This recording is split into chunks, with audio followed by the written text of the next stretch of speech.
Hi friends, आप लोग देख रहे हैं अपना YouTube channel mathematics and analysis.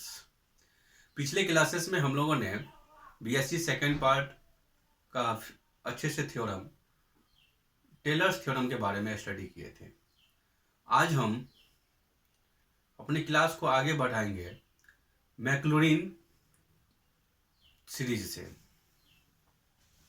Maclaurin series Taylor series की जैसा ही वर्क करेंगे और इसमें भी एक फंक्शंस आपका कन्वर्जेंट होगा, यानी कंटिन्यूअस फंक्शन होना चाहिए।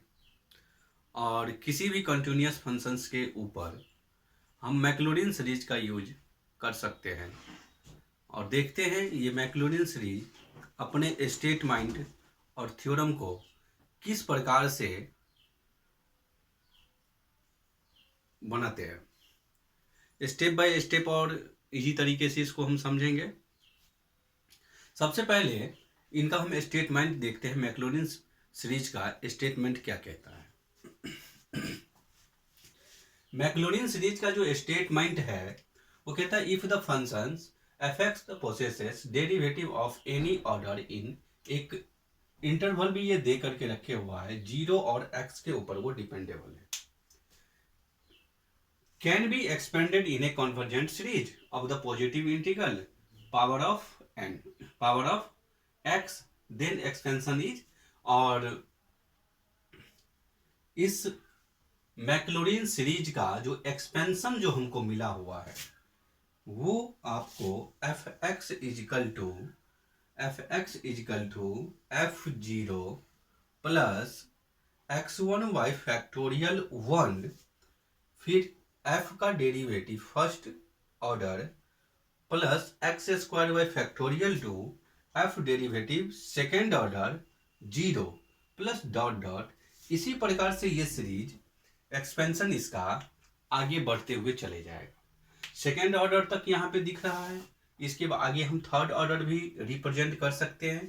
थर्ड ऑर्डर के लिए जब हम चलेंगे तो ये क्या हो जाएगा, x³ बाई फैक्टोरियल 3 हो जाएगा। तो ये आपका स्टेटमेंट है। इस पार्ट्स को अब हम प्रूफ कैसे करेंगे, तो सबसे पहले हम ये सभी थ्योरम के जो पार्ट्स के जो फर्स्ट लाइन होते हैं वही हम यूज करेंगे। लेट अस सपोज दैट एक आपका fx सीरीज, जो fx जो है वो सीरीज हम मान लेते हैं, जो आपका कन्वर्जेंट सीरीज का जो फंक्शन होगा fx equal to a0 plus a1x plus a2x square plus a3x3। अब इसी fx के ऊपर हम पूरी फंक्शन को ड्राइव करेंगे, यानी इसी फंक्शंस को हमको first order, second order, third order, fourth order, जितने ऑर्डर तक चलना होगा हम उसका डेरिवेटिव करेंगे। तो किस फंक्शन को डेरिवेटिव करेंगे, इस वाले fx को जो हमने माने हैं। यहां पर जो आपको a0, a1, a2 और a3 जो दिखता है ये आपका कांस्टेंट है। ये आपका क्या है, कांस्टेंट है, ठीक है।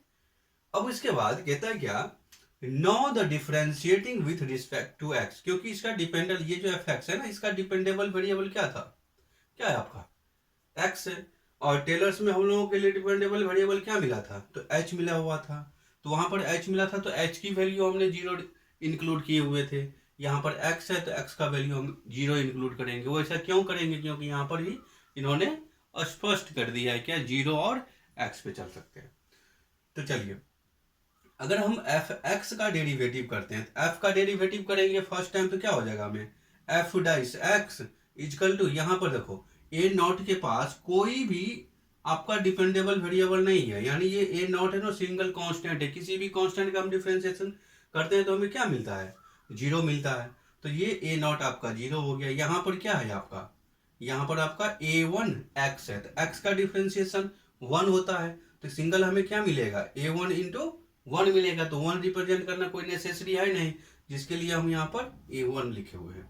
अब ये a2x स्क्वायर दिख रहा है, a2x स्क्वायर दिख रहा है, तो a2x स्क्वायर जो आपको दिख रहा है, x स्क्वायर का डिफरेंशिएशन कितना होता है, तो 2x होता है। तो 2 को हमने पीछे रखे हुए हैं और a2 और x रखे हैं, A3x³ को क्या लिखे हैं, तो 3A3x, क्योंकि x³ का डिफरेंशिएशन 3x², तो 3x² हो गया। अब इसके बाद हम क्या करेंगे, इसका सेकेंड ऑर्डर निकालेंगे। तो सेकेंड ऑर्डर निकालेंगे तो यहीं से निकालना होगा एफ डैश से। तो एफ डैश क्या हो गया आपका, एफ डबल डैश।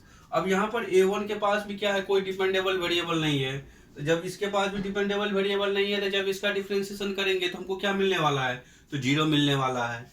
तो देखिए यहाँ पर भी A2 का जो यहाँ वाला जो पोजीशन यानी A1 आपका क्या बन गया, 0 बन गया। अब उसके बाद आइए यहाँ पर देखिए A2x, तो ये इसका x का डिफरेंशिएशन फिर से 1, तो ये आपको क्या हो गया, 2A2 मिला। अब आगे बढ़ते हैं, तो इसका अगर इस वाले टर्म का करेंगे यानी 3A3 और x² का, तो x² का करेंगे तो हमें तो 2x मिलेगा। तो 2 को भी हमने यहाँ पर पीछे रखे हुए और ऐसे कर दिए, यानी 3 × 2 A3x।